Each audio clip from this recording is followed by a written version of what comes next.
Well, Arsenal's interest in Caicedo confirmed. It's still on because it was on in the January transfer window, and maybe most of you might be thinking that maybe Arsenal are off Caicedo, but we've been told by Fabrizio Romano that the interest is still on, and there is a very huge update about that development. Welcome to Rokani Media Football. We are talking Sambi Albert Lokonga having a very bad spell at Crystal Palace ever since Patrick Vieira was sacked from that job, who really signed him on a loan from Arsenal. And lastly, Balogun. Lots of stories flying around, and a debate has been discussed on where he's going to be next season in here onto the Rokani Media Football. Coming in from credible sources, all the stories. That's why I always tell you that keep it Rokani Media Football, because the more you keep it this channel, the more you keep going and flying. So it's a Saturday, 29th of April, and I think we are left with one day to end the month of April. So those working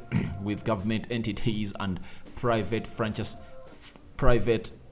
enterprises are really expecting salary, and I think some have already received it, and others are really waiting to see their salary knock onto the doors of their accounts. But let's set this rolling now.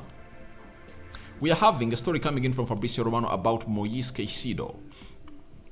Moises Caicedo agreed personal terms with Arsenal in the January transfer window. It remains to be seen if the Gunners will return with a new bid for the Ecuadorian in the summer, but there is still interest. The most important bit of it is Arsenal having interest already in the player known as Moises Caicedo, and the interest is still on. And secondly, personal terms have already been agreed. Now, when you look at Moises Caicedo, Arsenal went in for him during the summer, during the January transfer window, and they wanted to sign him at Arsenal. But things never went on well for them because they couldn't raise that amount of money that... By the way, it was not all about the amount of money that Brighton wanted.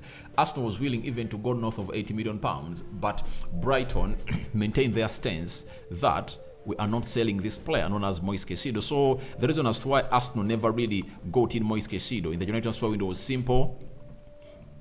Brighton said no to their pursuit of really getting the player. And Arsenal, having gotten very many players at Brighton, they never wanted to really destroy their relationship they had with the hierarchy or with the board of Brighton, and they said we will go there in the summer. So Arsenal ended up getting in Jorginho from Chelsea, a player that Mikel Arteta has not used to his full potential, this season. And I think it's one of the reasons as to why Arsenal really crumbled as far as the title race is concerned. But Moises Caicedo is a player that Arsenal are still interested in. And if at all you ask me about Moises Caicedo, I'll tell you that on any day, he fits in any team that plays in the top 6 in the Premier League. That's it. He's such good that you cannot bench him. At the age of 21, when he's playing like that, you just have to understand how good this player is. To me, I look at him and really see the next Claude Makelele, the next Roy Keane, the next Patrick Vieira, because those players that I'm talking about had a lot to their central defense midfield role. Caicedo can play as a CDM, but he adds on a lot going forward. He can even score you 1, 2, 3, 4 goals a season. He can find a penetrative pass through and obviously cause havoc to the opponents, and he shields the back four very, very well. Press resistant. He feels like the ball is in his control every time he has it. Every time he has the ball, you're 100% secure. And when you look at how Thomas Partey is crumbling, you really believe that it's high time Arsenal got in a 21, 22-year-old central defense midfielder that is proven in the Premier League, other than relying on Thomas Partey, who is really soon hitting his third decade of his age. So, to me, Moises Caicedo is really a very good player. I really like him. And I would also love to have him at Manchester United, but I think it's really going to be hard because Arsenal looks like it's so much closer, and they're really having already the money with them. For Arsenal, the beauty is they are not into what we call the transition period of the sale of the club. But United, is in the transition of being sold. So yesterday the final bids were put in, and it's going to take close to 1 month for United to find themselves in position of really knowing how much to spend, how much to really save. But Arsenal, everything is laid. Right now, Arsenal know their budget. That's why you're hearing that they are going in for Moises Caicedo and Declan Rice. It shows you that they are going to be having another good another season, another transfer window like they had last season. Remember last season, they brought in Zinchenko, they brought in Gabriel Jesus, Marquinhos, Fabio Vieira, and Matt Turner. And they brought all those players in before they even set for their American pre-season, and this season it looks like Arsenal is going to do the same, because they know what it means to get all your players in time. And they went ahead to have another decent January window when they brought in Trossard, they brought in Jorginho and Jakub Kivio. It's really good for Arsenal, and it's really one of those good things they're really doing day in, day out. And this season we expect them to really get Moises Caicedo as soon as possible. I think Moises Caicedo and Declan Rice might knock onto the door of Arsenal around the 15th of June, around 15th, 16th. I think they're going to get in those players, because their eyes are set onto two central midfielders as Declan Rice and Moises Caicedo.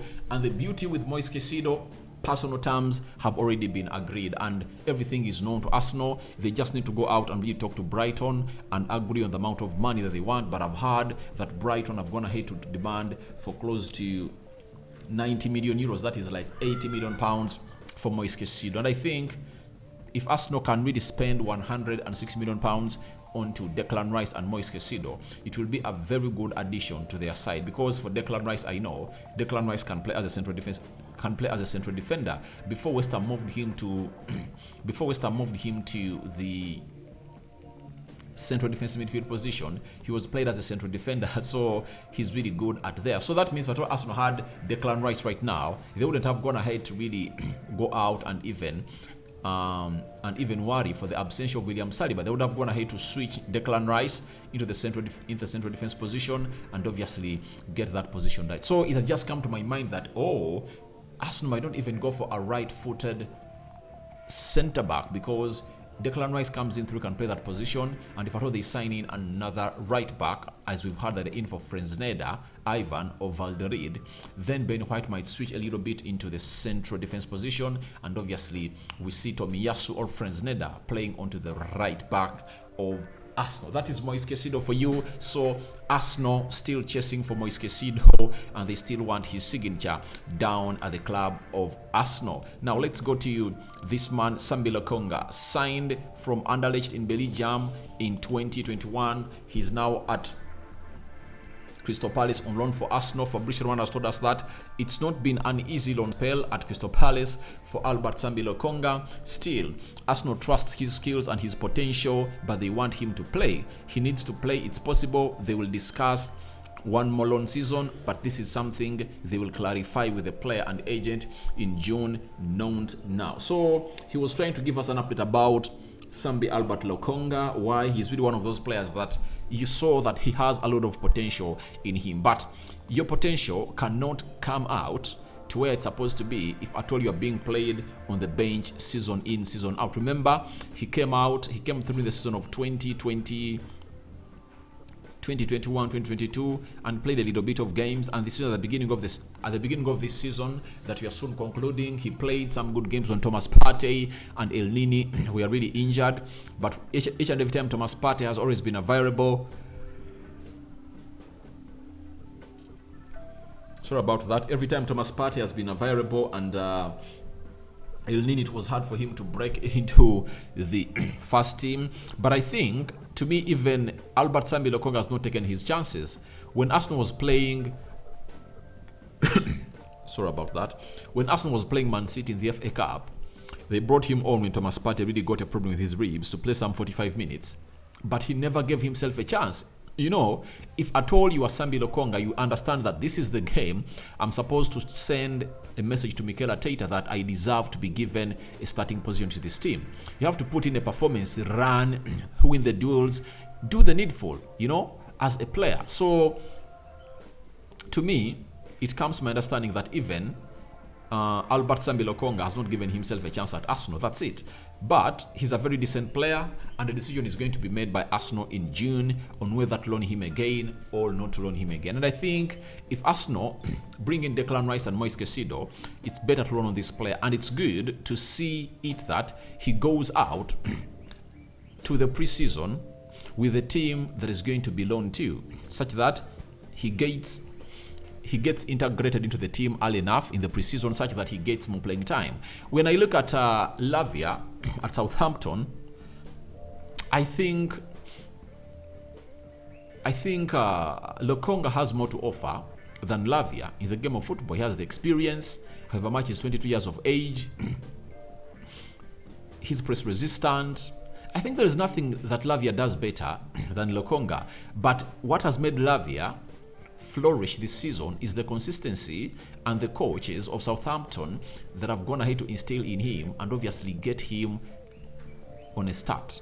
Every game he has been given a start, and by the time we really reached the 20th game of the season, every team was really looking at Lavia, a player that Pep Guardiola scouted in the tournament of Kevin De Bruyne down in Belgium. You know, he just scouted the player known as Lavia and brought him to the academy of Man City. So the player is really doing great. But I think the difference between Lavia and Sambi Lokonga is consistency.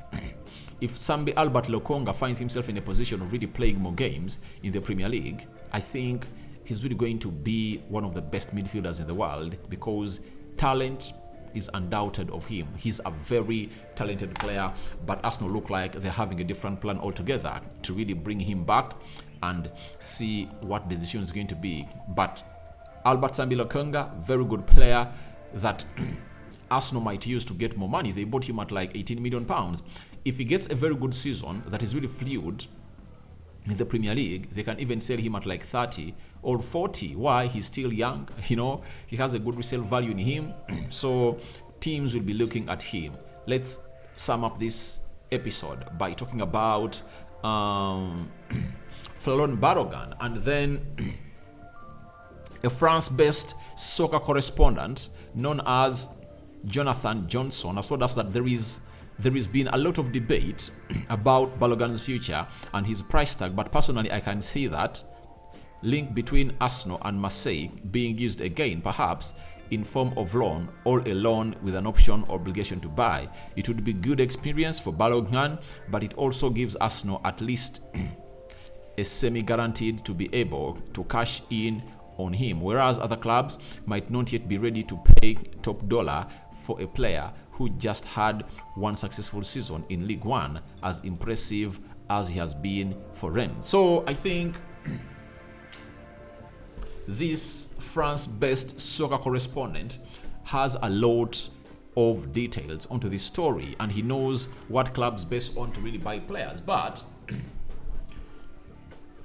it's not only one season for me, but it's the way he's scoring goals. That's it. Arsenal has seen itself loaning very many players at Marseille. Guendouzi, William Saliba, now Nuno Tavares, and it's said that with Marseille going to play in the Champions League, Arsenal might use their channel or their very much understanding with Marseille to loan this player there for a season such that he plays in the Champions League. Tears it up, because you know that he'll score those goals, and then he'll find himself in a position of really putting himself in the shop window in the summer of 2024. And that's a very good plan for Arsenal, especially if at all you know what money means. And maybe even Arsenal might have come to a know of whether Nketiah can stay at Arsenal or Balogun can come in through and really play that position of Eddie Nketiah. But I think with the numbers Balogun is putting in, I don't see him coming in through and really wanting to be a bench player. I think he's going to push to be a first team player. So let's wait and see how that happens. But your thoughts are welcome in the comment section below about Arsenal's Caicedo interest still on. Then, what's your thoughts on Balogun? Should Arsenal loan him to Marseille or cash in for the player? Because teams like AC Milan want to put in 40 million euros for the player to really play for them next season. And lastly, Lokonga, Albert Sambi, what do you think Arsenal should do for the player? Another long season loan, or they should sell him or keep him at Arsenal? I cover you all in the precious blood of Jesus Christ. I sign out for now. See you later. Rokani David remains my name. I'm out.